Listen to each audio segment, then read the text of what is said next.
Hello guys, good morning. कशी आहात तुम्ही सगळी? आय होप तुम्ही सगळी बरीच असतली. तर वेलकम करता तुमचं माझ्या चॅनलला, ज्याचं नाव असा गोवन गर्ल ब्लॉग्स. तर आयज खंयच वचोंक ना फ्रेंड्स, कित्याक आयज म्हाका अपॉइंटमेंट आहा पार्लरान. जो आमच्या Shivole new tech grooming salon हा पळय न्हू, थंयसर हांवें हे घेतला, अपॉइंटमेंट घेतला. चल आमच्या वळखीचीच ती, म्हणजे तेजे चोडू हा पळय न्हू, ते म्हाजे कडेन ट्युशनाक येता. सो तेका तेज्या मम्मीक हांवें सांगलें कितें की म्हाका एक अपॉइंटमेंट घेवन दी म्हणून. सो तेणी म्हटलें आपुणूच येता तुज्या वांगडा. आनी काल राती म्हाका कॉल केल्लो तेणी. सो म्हटलें अपॉइंटमेंट घेतला आनी आतां 11 वचपाक जाय म्हाका. तर आतां आमी घेवया च्या फ्रेंड्स आनी भायर सरया. तर चला आतां आमी च्या घेवपाक या. तर फ्रेंड्स हांगा तुमी पळोवंक शकता भाजी फ्लावराची, च्या गरम जाता. चला आता च्या घेऊया. चला फ्रेंड्स आता घेऊया आम्ही च्या. वयता दीदी बसला त्या वाटेन. A few moments later. तर फ्रेंड्स आता हांव येयला हांगासर. हे पळयात, हे ते तेंचो पार्लर आसा. तेंच्या पार्लरार वचून हांव हे करता स्मूथनिंग. सो लगता है उसको साइड में करो तेरे बिल्ली को. तर आता येयला तेंगेर तेंच्या वांगडा वयतले मागीर हांव. तर फ्रेंड्स आता आमी पावली सलूनात. तुम्ही पळोवंक शकता हांगासर न्यू टेक ग्रुमिंग स्टुडिओ तेंचो स्टुडिओ. हांगासर एक आसा शिवोलेन ब्रांच तेंचे, आनी वागातोर एक आसा जी आतांच रिसंटली ओपन जाल्या. आनी हो स्टुडिओ मेन रोडाक सारको जॉयंट आसा आनी पार्किंग स्पेसूय आसा. तर चला फ्रेंड्स आता आमी या भितर. तर आता आमी येयला भितर आनी हे ओनराचे चोडू तेचे ब्लो ड्राय करपाक घेतले तिणी येना फुडें भितर. आनी आतां म्हाजें स्टार्ट. सुहाना आनी सोफिया तांकां हांव दोगांयकूय घेवन येयलेलें, कित्याक म्हाका वांगडा शूट करपाक कोण जाय आसलो. तेका लागून तेंच्यांनी हांगासर बरें काम केलां, कित्याक हांव आख्खो वगत बसोनूच आसलें न्हू. ते कितें कितें करताले ते क्रीम ला हे कर ते कर, आनी तेणी हांगासर फूल शूट घेतला. तुमी पळोवंक शकता असो पार्लर तेंचो. आनी हांगा म्हाजें हेअर वॉश बीन जाल्लें. आतां ते ड्राय करता केस. स्मूथनिंग म्हटल्या उपरांत तुमकां खबर आसा 2-3 फावटी केस वॉश करचे पडटा. आनी स्टार्टींग तांकां इतलें कोण नासलो, हांव गेल्लें पळय तेन्ना, म्हणून ते दोग जाण करताले. आनी मातशे वक्तान मागीर जसो एक जालें न्हू, एक क्रॉस जाल्या उपरांत मागीर तांकां कस्टमर येवंक स्टार्ट जाले. मागीर एकल्याकूच अटेंड करचें पडलें म्हाजे केस हे करता पळय न्हू तो. हांगालो स्टाफ सुद्दां खूब फ्रेंडली. एक्सेंट तो बोलता नहीं है. दिला तो बेचारा. Hi friend.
तो हाय कर दे तो हाय कर दे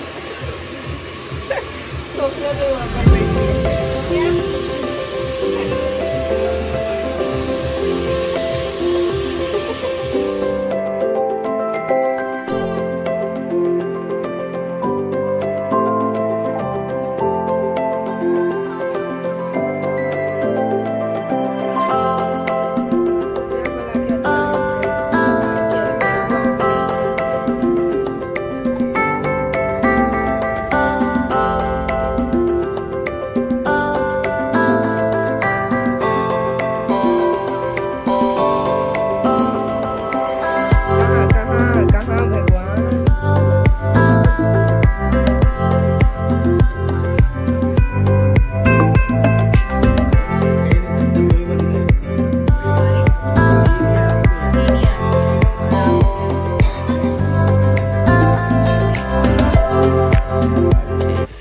Moments later. फ्रेंड्स आता येयले घरा आणि तुम्ही माझे केस पाहू शकता चढ बरे सारखे झाल्या एक नंबर आहेत आणि बरो फुडल्यानसून हे बीन केला कट मारला त्याने आणि फ्लिंग्सूय बरी दवरल्या हे पळय आता जेयले बीन आता मातशें न्हिदता कित्याक तेंच्यांनी मसाज केली पळय न्हू तितून म्हाजे सारकें म्हाका झेम येता तेका लागून आता मातशें न्हिदता आणि मागीर उठून बीन मागीर मेळटा तुमकां. A few moments later. आता उठले हांव आणि आता हांगासर हेंच्यान दिदीन आनी ओंकारान केल्या पिझ्झा ऑर्डर. आता आमी खाता पिझ्झा. चला तुम्ही या आमच्या सेम केला आमी तिघांनी ऑर्डर. चला आता या खाऊया. पिझ्झा बीन खाऊन सगळे झाले आणि आयज हांव भरपूर अशें टायर्ड जाला ते बी बसून तर हो व्लॉग हांव हांगासर एंड करता. तर होत असलो आयचो व्लॉग. जर तुमकां आवडलो जाल्यार लाईक शेअर सबस्क्राईब करा आणि बेल आयकन प्रेस करा. Thank you for watching.